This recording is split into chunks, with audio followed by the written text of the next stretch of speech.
வணக்கம். தர்மபுரி அப்படின்னோடனே நம்ம நினைவுக்கு வர்றது மாம்பழம், ஒகனைக்கல் ஃபால்ஸ், கோட்டை மாரியம்மன் கோயில், தீர்த்தகிரீஸ்வரர் கோயில், அப்புறம் சுதந்திர போராட்ட வீரரான திரு சுப்பிரமணிய சிவா அவர்கள் தான். இந்த தர்மபுரிக்கு எதனால தர்மபுரி அப்படின்ற பேர் வந்துச்சுன்றது பார்ப்போம் வாங்க. சங்க காலகட்டத்துல தர்மபுரி அப்படின்ற பேர் வர்றதுக்கு முன்னாடி தகடூர் அப்படின்ற பேர் வச்சுதான் இந்த ஊரை அழைச்சிருந்திருக்காங்க.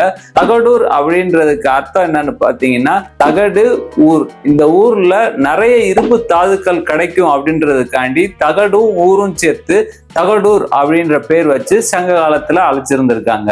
தர்மபுரி வளமான வரலாறு பெற்ற ஒரு ஊரு. மகாபாரதத்துல தர்மபுத்திரா அப்படின்ற ஒரு முனிவர்னால தர்மபுரி அப்படின்ற பேர் வச்சதாகவும் நம்பப்படுறாங்க. இந்த தர்மபுரிக்கு அங்க இருக்கிற மக்கள் இன்னும் தகடூர் அப்படின்ற பேர் வச்சு கூப்பிடுறதாவும் சொல்றாங்க.